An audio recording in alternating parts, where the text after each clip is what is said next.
Hello, lovely students, and welcome back to Learning English with Atena. A few weeks ago, I made a video about ordering a coffee in advanced C1, C2 English. If you watched that video, you probably thought Atena can't take this any further. But then I started thinking, and my mind turned to McDonald's as it sometimes does when I'm really hungry. I thought to myself, could I possibly take this concept and make a video about ordering at McDonald's in super advanced English?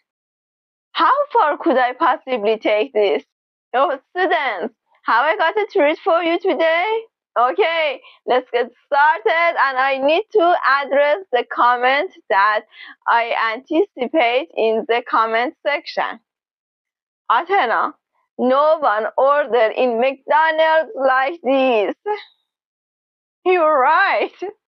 People don't order from McDonald's like this, and I said in my video about ordering a coffee that someone would probably spit in my drink if I ordered like that, and the same is true here.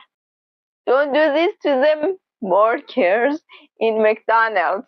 But today's video is jam-packed with super advanced vocabulary and grammar structures that we do genuinely use, just not necessarily in this context. And I think it's such a fun way to learn them.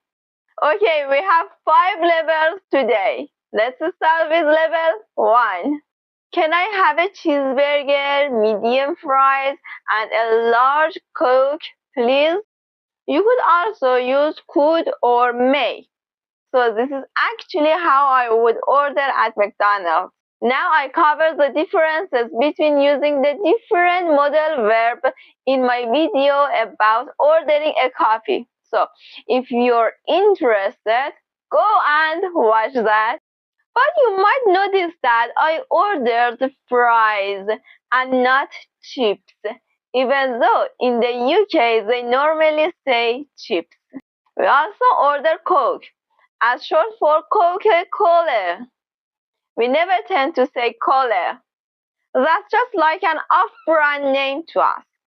We're also often asked, eat in or to go? Meaning, are you eating in the restaurant or taking the food somewhere else? This is really important because we have different tax.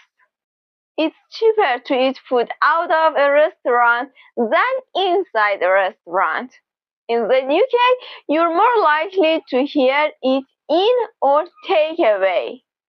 So that's my first order, level 1. Nice and simple. Now let's move it up a notch. Get a bit more advanced. Level 2.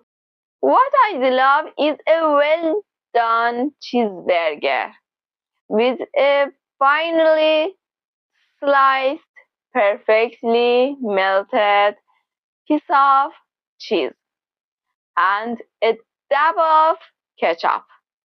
Freshly made, lightly salted fries and a large Coke with 2 cubes of almost defrosted ice, please. There is a 20% chance they're going to spit in my food at this point. Okay, first, I want to touch on the grammar. It started with a cleft sentence. I love cleft sentences. What I'd love is. What I'd love is. Instead of saying I'd love what I'd love is. How cool is that? Okay, we use cleft sentences to place the emphasis on a certain part. And in this case, I was emphasizing a well-done cheeseburger. That brings me to the next grammar point. Well done. Compound adjectives. Compound adjectives are adjectives that have 2 or more words acting as one single descriptor. Here are some examples from the text. We have well done, finely sliced, perfectly melted, freshly made, lightly salted, and almost defrosted. Now, as you can see, I can preempt this question in your head right now. Some are separated by hyphens and others are not. Why is this? Well, we often hyphenate compound adjectives when they come before a noun. However, we don't hyphenate compound adjectives when the first word ends in ly. Next, I have two pieces of vocabularies that I want to touch on. I asked for a dab of ketchup. A dab is a small amount of something that is put on a surface quickly. I dab on makeup, for example, and I wanted a dab of ketchup. Just a little bit. I also wanted the ice cubes almost defrosted. Okay, to defrost means to become warmer, so it's not frozen anymore. Finally, I want to talk about the punctuation I use in that sentence. Did you notice that I use semicolons to separate the items in my order? We can use semicolons to separate items in a list if at least one of the items already contains a comma. These two items had commas, as you can see.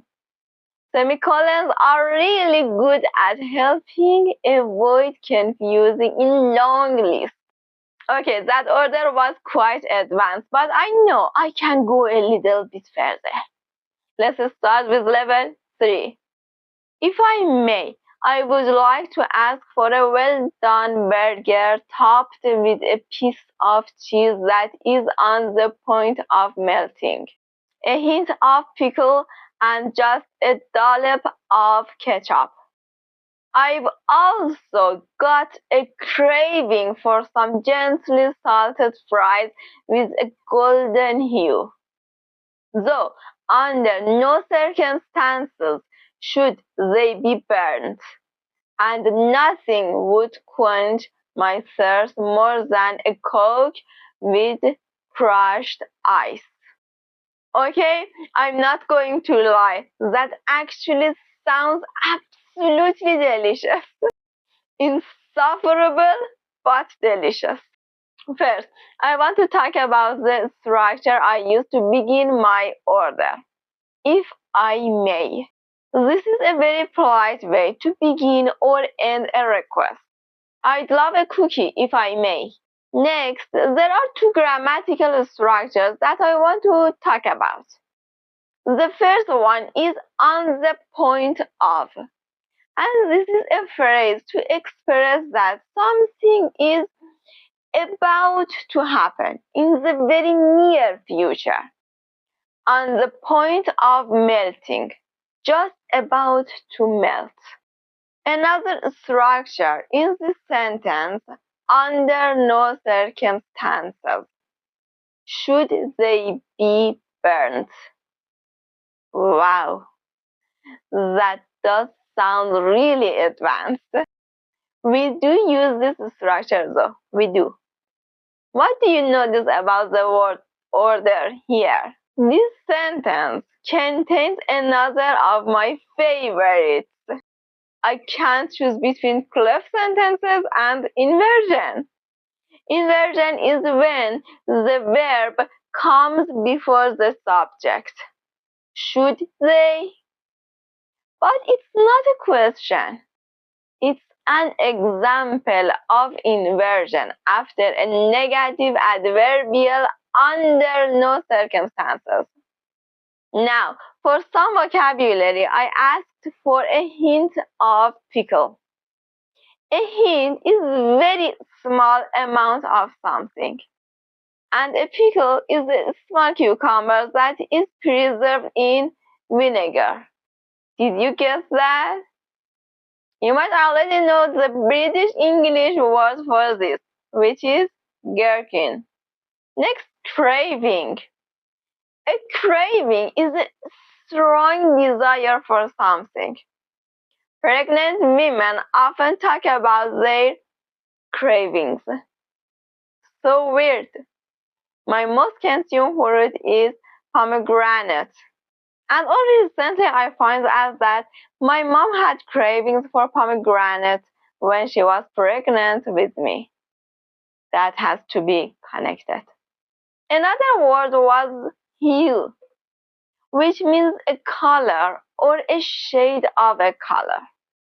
And finally, I talked about quenching my thirst. To quench one's thirst means to drink until one doesn't feel thirsty anymore. Some gorgeous vocabulary there. Now, let's try level 4, and we're still not at the end yet. Might I request a burger constructed of a char-grilled patty, a silver of cheese that is more sharp than pungent, a pickle with a bit of a bite, and a dab of ketchup? That should be served in a lightly toasted bun with a smattering of sesame seeds. I've also got a hankering for a generous serving of fries, which should be nicely crispy. In fact, so crispy should they be that I would like to hear a delicious crunch as I bite into each one. I'll top all of that off with an ice cold glass of Coke, please. Okay, I draw the line at this one. What an annoying customer. Honestly, I would actually like to witness somebody try this at a McDonald's. I'd love to see the response. Now, let's look at the language. First, I started with might I request. This is very polite way to say can I ask for or can I have. We don't tend to use it with please. You wouldn't say please might I request, might I request, or please could I request, but not together. I also use an advanced comparative structure, more sharp than pungent. More sharp than pungent. To compare two similar qualities, we often use more plus adjective plus than plus adjective. So I essentially wanted it to be sharp, not pungent. I also use inversion, my favorite again. So crispy should they be that. So crispy should they be that. Etc. etc. We use inversion when we have so plus an adjectival or adverbial phrase at the beginning of a sentence for emphasis. We could rewrite it like this. They should be so crispy that. That also makes perfect sense, but the other one just sounds a little bit more artful. Now, vocabulary. There was some really good vocabulary in this. I asked for a char-grilled patty. To char-grill means to cook something over a high heat so that its surface is slightly burnt, adding a lot of flavor. And a patty is a piece of food made into a circular shape, a raw burger shape. That's a patty. Patty is more common in American English, but it's making its way into British English too. The next two were about cheese, sharp and pungent. Sharp means strong and a little bit kind of sour or bitter. It almost stings your tongue a little. Pungent means having a very strong taste or smell. It normally implies a negative smell, unless you're talking about cheese, where a strong smell is expected. I also wanted a smattering of sesame seeds on my burger bun. I can say that word without smiling. Smattering. It's so good. Smattering means a small number or amount. And finally, I use the phrase to have a hankering for. You can also use it in a phrasal verb format. To hanker after something. Both of those means to have a strong want or desire for something. I have a hankering for chocolate. Okay, number 5, level 5. This is as advanced as we're going to get. This is the height of my powers. Okay? Are you ready? Because I don't think I am. Where it's not for my intense craving. I wouldn't be so specific.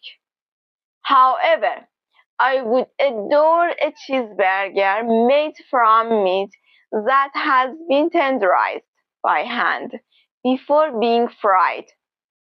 On top of that, I would like some tart cheese, a smidgen of mustard, a trace of ketchup, and a perfectly round slice of pickle. All of that should be in a bun encrusted with sesame seeds. On the side, I'd like some fries, which are to have been cooked to a perfect crisp and dusted with salt. And finally, I'm going to abstain from drinking anything as I don't want to ruin my taste buds. I'm officially insufferable. Before you throw your phone or your laptop out of the window, let's look at the language. Then you can. Actually, I'm not giving you permission to do that. That could end in a lawsuit. I begin this order with a conditional sentence, which was another version of inversion. Oh, that sounds good. Another version of inversion, another example of inversion. It's everywhere today. Were it not for, I wouldn't be. Were it not for, I wouldn't be. Now, this is a second conditional in which the if has been omitted, making the sentence more formal. I also use a perfect passive infinitive structure. I'd like some fries, which are to have been cooked. I must say we don't tend to use this much in spoken English, which are to have been cooked. This is the structured be plus to have been plus the past participle. I use the passive here because I don't know who will cook the fries. Finally, some vocabulary. Tart. Tart meaning tasting sour or having a bitter taste.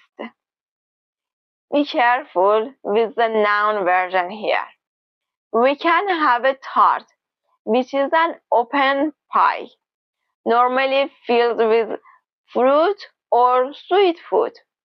And we also have a derogatory word.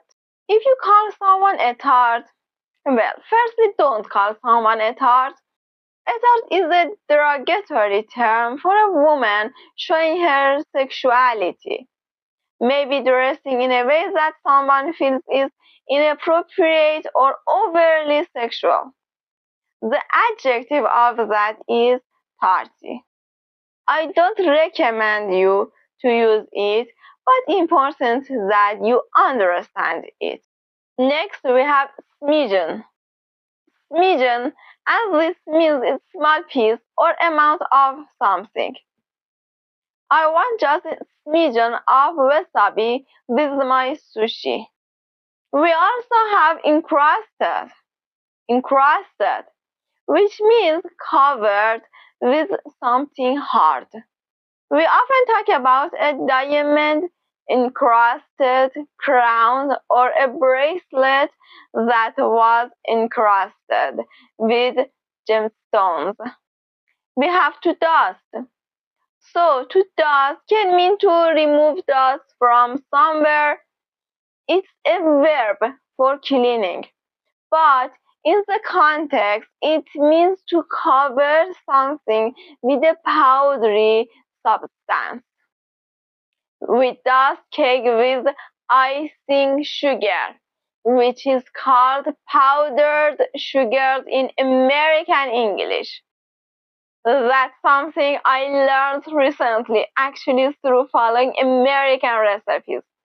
And finally, we have to abstain. To abstain.